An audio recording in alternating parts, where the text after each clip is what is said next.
애송찬송이라는 제목의 유머의 글이 있는데요. 몇 가지 소개해드리면 이렇습니다. 대죽꿈을 꾸고 로또 대박을 노리는 사람의 애송찬송이 있습니다. 490장. 주여, 지난밤 내 꿈에 배웠으니 그 꿈 이루어 주옵소서. 몽우병 환자의 애송찬송이 있습니다. 134장. 나 어느 날 꿈속을 헤매며. 변비로 고생하는 분의 애송찬송이 있습니다. 울어도 못하네, 힘써도 못하네, 참아도 못하네, 믿으면 하겠네. 누가 고안했는지 모르지만 참으로 우리를 즐겁게 하는 그런 즐겁게 해주는 유머입니다. 이 글이 우리를 즐겁게 해주는 것은 이 유머를 만든 사람이 누군지는 모르지만 이분이 자기 나름대로 이 찬송가의 의미를 캐넣기 때문입니다. 만약에 이분에게 찬송가의 의미 파악이 수반되지 않았던들 이처럼 신선하고 유쾌한 유머는 불가능했을 겁니다. 따라서 이 유머는 매 예배 시간마다 찬송을 드리는 우리로 하여금 찬송을 드리는 우리의 그 자세 그리고 우리의 마음가짐을 성찰해 주기도 합니다. 과연 우리의 찬송은 어떻게 부르고 있는지 내 마음을 다해서 성품을 다해서 그 가사의 신앙의 고백을 나의 신앙으로 고백하고 드리는 그런 찬송인지 우리의 찬송은 단지 음유를 쫓아서 소리로만 노래할 뿐 그 찬송의 깊은 의미, 그 의미를 새기면서 그 의미를 노래하는 것은 혹 아닌지 모르겠습니다. 만약에 우리의 찬송이 그 찬송이 지니고 있는 본래의 그런 의미와 무관하다면 그런 찬송이 진정한 의미에서 찬송일 수 있겠습니까? 본래의 의미를 상실한 찬송이 단지 그 음율의 그 차이를 제외하고는 세상 노래와 진정으로 구별된다고 할 수가 있겠는가? 이것은 비단 찬송에만 국한되는 그런 문제가 아닐 겁니다. 찬송이 신앙이라고 하는 그 자체가 의미의 추구죠. 우리는 태초에 하나님께서 천지를 창조하셨다는 사실을 믿고 사는 하나님의 백성들입니다. 우리 가운데 그 누구도 태초에 하나님께서 천지를 창조한 것을 자신의 눈으로 목격한 증인은 한 사람도 없습니다. 그럼에도 우리는 태초에 하나님께서 천지를 창조하셨음을 진리로 믿고 받아들이는 하나님의 백성들입니다.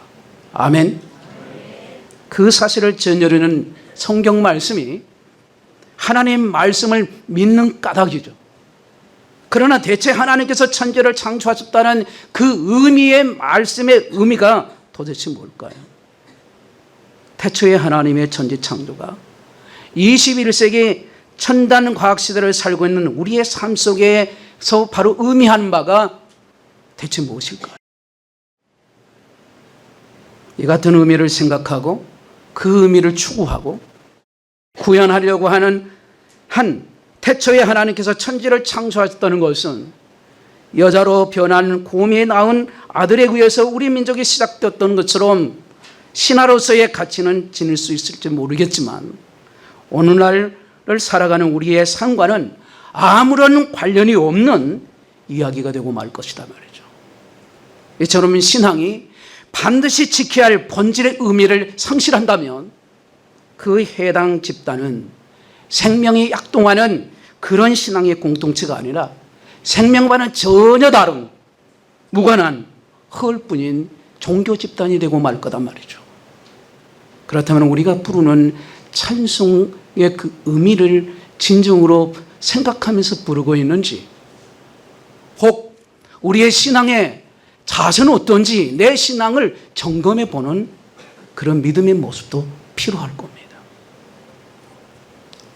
아브라함이 이방 땅에 거주할 때 아내 사라를 누이라고 그렇게 소개한 일이 있습니다.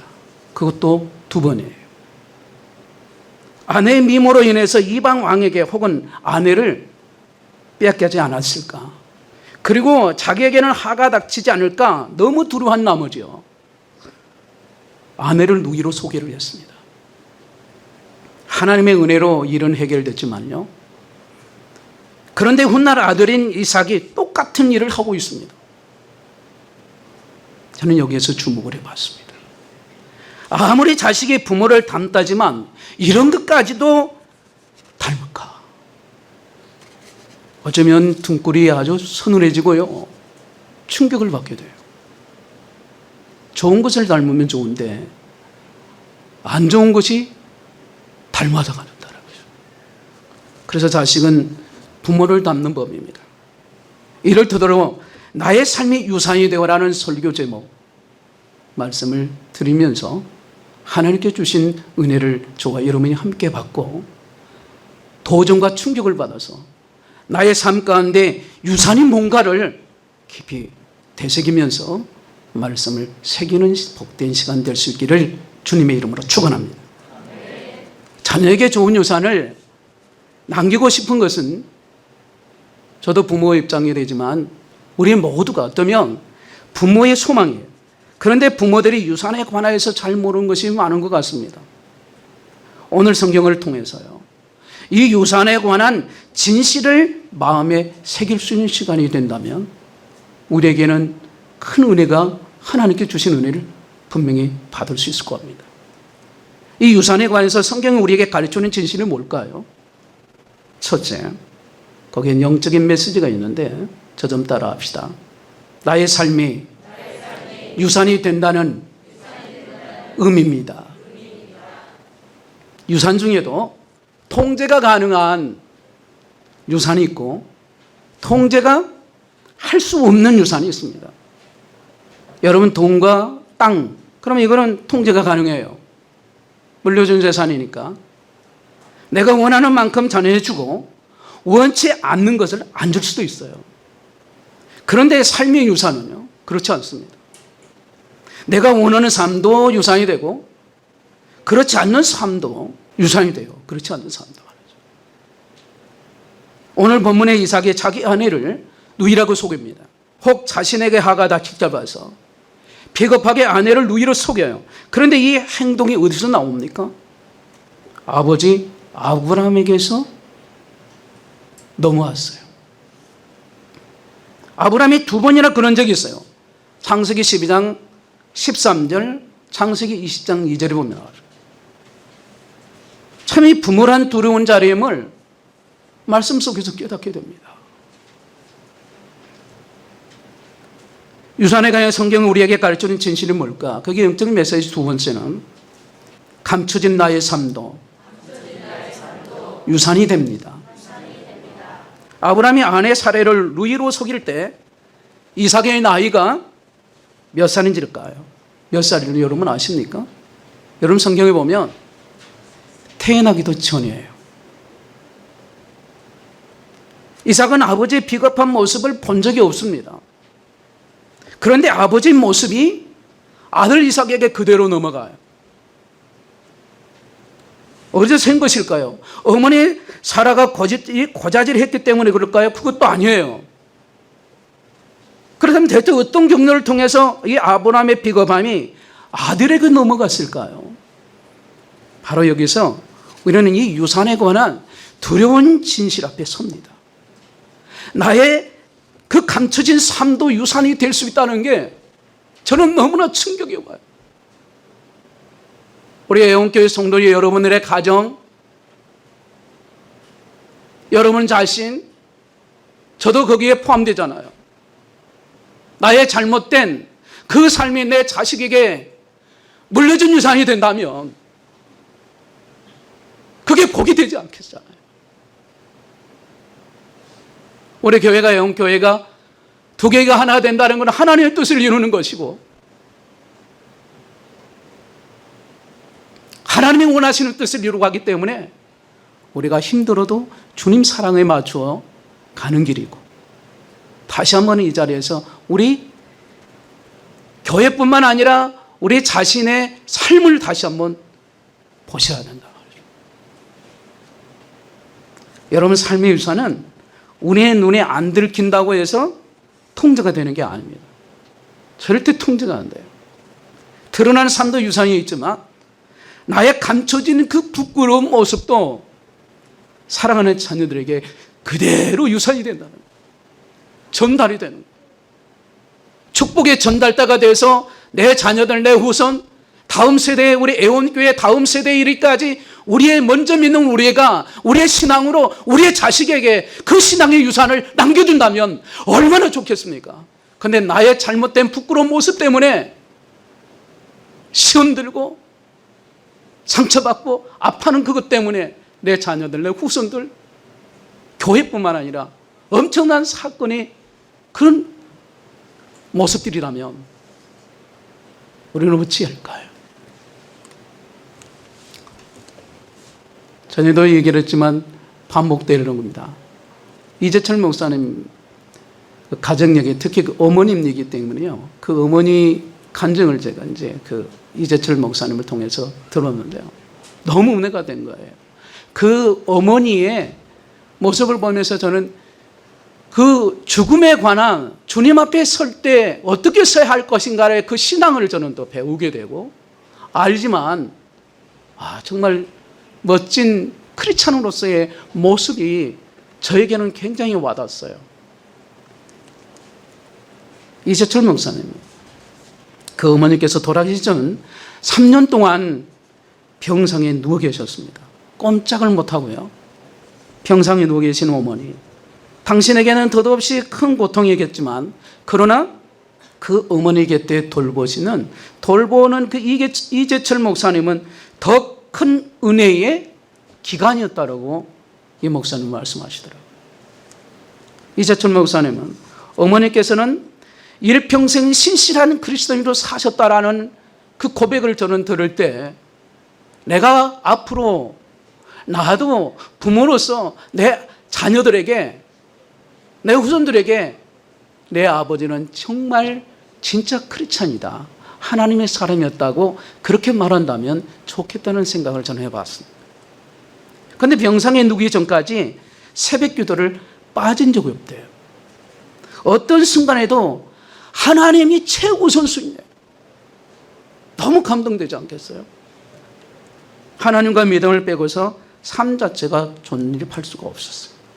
그 어머니께서 병상에 3년 동안 누우셔서 그리스도인으로서 시시각각 다가오는 당신의 그 죽음, 그걸 바라보면서 당신의 그 일생을 어떻게 매듭짓고 정리하는 것을 몸소 이분이 보여준 거죠. 그래서 그 3년의 기간, 이재철 목사님은 이 세상 어떤 책 속에서도 배울 수 없는 것들을 배우는 특별한 은총의 순간이었다라고 그렇게 고백을 하죠. 그런데 이재철 목사님 어머니께서 매듭을 풀어야 할 사람이 있으면 그 경우에는 반드시 그분을 오시게 해서 그분과의 매듭을 풀어요. 나누어 주어야 할 것은 나누어 주었고 처분할 것은 반드시 미련 없이 다 처분합니다. 그런 식으로 매일매일 머지않아 하나님 앞에 서야 할 당신의 그 자신을 준비하는 겁니다. 어느 날 어머니께서 당신 혼자서는 도저히 해결할 수 없는 마음속에 깊은 근심거리를 아들인 이재철 목사님에게 털어놓으셨습니다. 어머니로서 자식에게가 아니라 교인으로서 목사님 이재철 목사님에게 상담을 요청한 겁니다. 당신 자신이 하나님 앞에 설 때를 위해서 모든 것을 정리하고도 도저히 현실적으로는 불가능한 것이 한 가지가 있다라는 거예요. 당신의 부모님께 효도를 다하지 못했다는 것입니다. 여러분은 성경에 보면 우리가 십계명, 하나님이 주신 십계명의 제5계명 나오죠. 분명 내 부모를 공개 안 하고 명령하고 계시는데 아무리 생각을 해도 당신의 부모님이 살아계실 때 부모님께 공경을 하지 못했다는 거예요. 그런데 당신의 부모님은 이미 이 세상에 떠나고 계시지 않아서 달리 부모에게 효도를 할 길이 없으니 어떻게 내 부모를 공경하라고 하신 이 명령한 하나님 앞에 서슴없이 설 수 있겠느냐. 이게 고민거리였습니다. 그런데 이제 전일 목사님이 자기 어머니께 이렇게 말씀드렸다고 그래요. 어머니, 부모 사랑은 내리사랑이 아닙니까? 이 세상에 어떤 자식이 부모로부터 내리받은 사랑을 고스란히 그대로 갚을 수 있는 자식이 있겠습니까? 어머니께서는 부모님으로부터 받으신 내리사랑으로 어머니의 자식인 우리들을 사랑해 주시지 않았습니까? 어머니께서 부모님으로부터 받은 사랑으로 우리들을 사랑해 주심으로 어머니는 어머님 부모에 대한 사랑에 이미 보답하셨고 어머님 부모에게 효도를 다하신 겁니다. 이 다음에 어머니께서 하나님 앞에 서실 때에 하나님께서도 분명히 잘했다고 칭찬해 주실 겁니다. 그 이후로 이재철 목사님 어머니께서는 세상을 떠나가신 날까지 내 부모를 공경하라 이 명령하신 하나님 앞에 내가 어떻게 설 수 있을까를 다시는 고민하지 않았다고 합니다. 성도 여러분, 물이 낮은 곳으로 흘러내리듯이 참된 사랑은 내리사랑입니다. 하나님께서 인간에게 내려주시는 사랑만큼 어느 인간이 하나님의 사랑을 받을 수 있겠습니까? 내가 하나님 사랑합니다, 주님 사랑합니다 아무리 고백한들 그 사랑을 어떻게 보답할 수가 있겠어요? 그 은혜를 말입니다. 나 같은 죄인을 구원해 주신 그 놀라우신 사랑을 주님 앞에 어떻게 갚겠습니까? 그래서 인간이 하나님을 사랑한다는 것은 하나님께서 내려주신 사랑, 또 누군가에 흘러내려갈 수 있도록 그 사랑의 통로가 되어주는 거예요. 부모 사랑도 똑같습니다. 부모 사랑도 내리사랑이기에 이 세상 어떤 자식도 부모로부터 받은 사랑을, 그 사랑을 되갚을 수가 없어요. 부모의 사랑에 대한 자식의 효도, 공경은 부모로부터 내리받은 사랑, 그 사랑이 조금 더 훼손되지 않고 그대로 자기 자식에게 또 다시 흘러갈 수 있도록 그 사랑의 통로가 되는 겁니다. 우리 모두 그렇게 됩시다. 그렇다면 그리스도인에게 좋은 부모가 된다는 것은 어떤 부모가 된다는 걸 의미할까요? 오늘 본문 사도행전 13장 32절 33절의 말씀이죠. 이 말씀의 배경을 보면 바울과 바나바는 버가에서 험산줄령의 타우스 산맥을 넘어 피시디아 안디옥으로 갔습니다. 그곳에서 안식일 날 유대인 해당을 찾아갔다가 해당장들의 요청에 의해서 바울이 설교한 내용이에요. 우리도 조상들에게 주신 약속을 너에게 전파하노니 곧 하나님이 예수 그리스도를 일으키사 우리 자녀들에게 이 약속을 이루게 하셨다 함이라. 시편 2째 편에 기록한 바와 같이 너는 내 아들이라 오늘 너를 낳았다 하셨고. 아멘. 오늘 본문 속에서 우리들에게 이 주목, 우리의 주목을 끄는 세 가지의 단어가 나와요. 우리 조상들, 우리도, 그리고 우리 자녀들이 나옵니다. 여기서 우리도 이 말은 바울과 바나바를 말하죠. 우리 조상들은 두말할 것도 없이 이스라엘 조상을 말하죠. 우리 자녀들은 이스라엘 후손을 의미합니다. 그러므로 오늘 본문은 우리 조상들이 하나님의 약속의 말씀을 믿고 그 말씀을 후손들에게 유산으로 넘겨주셨듯이 바나바와, 즉 바울과 바나바 그 자신도 예수 그리스도의 죽으심과 부활을 통해서 성취된 하나님의 약속의 말씀을 이스라엘 후손들에게 전하는 증인으로 살아가겠다는 그런 의미입니다. 그래서 이게 1차적인 의미예요. 그러나 오늘 똑같은 본문 속에서 또 하나의 의미를 찾으면요, 우리 조상들과 우리 자녀들 사이에는 우리는 곧 부모를 의미한다는 거죠. 여러분, 부모는 자기 자식의 부모인 동시에 자기 조상들의 자식이 된단 말이죠. 그러므로 본문의 의미는 우리 조상들이 하나님 말씀을 믿고 자식들에게 전해주는 믿음의 조상, 믿음의 부모가 된 것처럼 바울과 바나바, 그래서 우리 역시도 하나님의 그 약속의 말씀을 오늘 우리 후손들에게 전해주는 믿음의 부모, 믿음의 조상이 되라고 하는, 바로 이것이 하나님께서 오늘 본문을 통해서 우리에게 주신 메시지예요. 이 세상에 태어난 모든 인간은 누구의 자식으로 태어났다가 때가 되면 누구의 부모가 되고, 세상을 떠난 뒤에 누구의 조상으로 불리게 된단 말이에요. 특별한 경우를 제외하고는 이 세상 모든 사람들이 부모가 되고 조상이 된다는 데에는 예외가 수가 없어요. 단지 차이가 있다면 어떤 부모, 어떤 조상이 되느냐, 거기에 차이가 있을 뿐이죠. 그렇다면 어떤 부모가 좋은 부모고 어떤 조상이 좋은 조상이 되겠습니까? 두말할 것도 없죠. 하나님의 약속의 말씀으로 먼저 자기 자신에게 심령을 채워주고, 그 자신을 채우고, 그 하나님의 약속의 말씀을 사랑하는 자기 자식들에게 심령에 채울 줄 아는 믿음의 부모, 믿음의 조상이 되는 사람을 말하는 거죠. 저와 여러분 그렇게 됩시다. 세상 것만, 자식을 그것만 가지고 자식을 키우려고 애쓰고 결국 자식을 썩게 만드는 길밖에 될 수밖에 없나.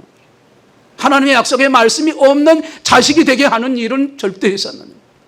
그 자녀에게 하나님의 약속의 말씀을 심어주고 그들에게 하나님의 그 은혜를 안다고 하면 우리 후손들을 하나님이 책임지시지 않겠습니까? 오직 영원하신 하나님의 언약의 말씀, 죽음마저도 깨트릴 수 있는 하나님의 생명의 말씀으로만 사랑하는 우리의 자식들이 영원히 살 수 있는 생명의 길을 가는 것이고 축복의 길을 가는 것이에요. 그러므로 우리가 주의 증인으로 이 세상을 살아간다고 하는 것은 우리의 몸을 통해서 태어난 우리의 그 친자식에게만 뿐만 아니라 오늘 본문의 바울과 바나바처럼 이 세상의 모든 사람들을 사랑하고 세상의 모든 사람들에게 하나님의 언약의 말씀을 전하고자 하는 그 믿음의 부모, 믿음의 조상이 되는 거라는 거죠. 우리에게 가르쳐주고 있는. 그것보다 자기 부모, 자기 조상에 대한 더 큰 효도, 더 큰 공경이 어디 있겠습니까? 내가 내 자식에게 부모의 믿음의 부모로 바로 선다고 하는 건 부모와 조상이 내게 주신 생명을 극대화시키는 거 아니겠어요? 예수 그리스도 안에서 영혼으로 승화시키는 그보다 내게 생명을 준 부모와 조상에게 더 큰 영광이 어디가 있겠습니까? 어쩌면 우리 애원교회가 이제 우리 다음 세대에게 줄 영광을 보여주는, 그래서 우리가 하나 되는 게 우리가 이렇게 중요한 거예요. 불편한 일이 아니에요. 가장 중요한 것은 예수님의 사랑, 어쩌면 그 신앙의 본질, 복음의 그 본질, 나 같은 죄인을 구원해 주신 그 구속의 사랑을 보고 전진한다면 우리 애원교회는 엄청난 하나님의 역사를 이루는 교회가 분명히 될 것을 확신합니다. 자식을 진정으로 바르게 사랑하는 좋은 부모 되시겠습니까?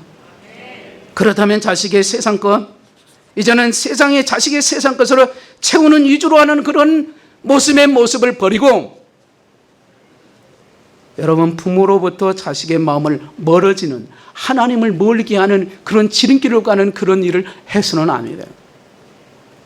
오직 하나님의 말씀으로 그 믿음의 부모가 바로 서는 것보다 더 큰 효도가 어디 있겠습니까? 우리 모두 다 믿음의 부모가 되시기를 주의 이름으로 축복합니다. 그래서 제가 얼마나 감동이 되는지 우리 문 목사님이 그래서 이게 통독 성경을 한다니 너무 감사하더라고요. 왜냐하면 제가 하지 않는 부분을 이걸 한다니 너무 감사했어요. 1년 동안 하신다니까 하십시오. 성경을 내가 알고 하나님 말씀이 내 마음에 심고 새기고 그 말씀에 우리 자녀들에게 믿음의 부모로서 본이 되어지는 그런 부분은 성령의 역사 없이는 불가능한 일이고, 생명의 말씀이 내 가슴에 심령에 채워지지 않느냐 신앙은 아니면 이게 불가능한 일이기에 제가 하시라 했어요. 1년이 아니라 2년, 3년도 했으면 좋겠어요. 세 번째, 자녀에게 아름다운 삶의 유산을 남기는 게 무언가? 결론으로 말씀드립니다. 지금 바로 하나님 앞에 저도 여러분도 지금 이 시간에 두렵고 떨리면서 살아가는 거예요. 예배를 때려도 하나님을 바라보고 내가 하나님께 영광을 돌리는 예배자로서 바르게 쓰고 하나님의 말씀을 판단한 자가 아니는 하나님의 말씀을 청종하면서 내게 주신 하나님의 말씀을 받는다면 어떻게 판단한 자리가 였으면 내가 교만해서 내게 주신 약속의 말씀을 받을 수가 없게 되는 거예요. 그래서 이 말씀을 마음에 새기고, 그래서 말씀을 붙잡으면 하나님 앞에 통성으로 기도하고, 자녀가 보는 앞에서도 그래야 하지만 보이지 않을 때도 하나님을 섬기는 신앙인의 반듯한 삶을 살아가야 돼. 보이는 삶도 유산이 되지만 보이지 않는 나의 삶도 유산이 된다는 말이죠. 사랑하는 자녀에게 좋은 유산을 남기고 싶은 것은 모든 부모의 소망일진데, 귀한 유산을 남기는 저와 여러분 되시기를 주님의 이름으로 축원합니다.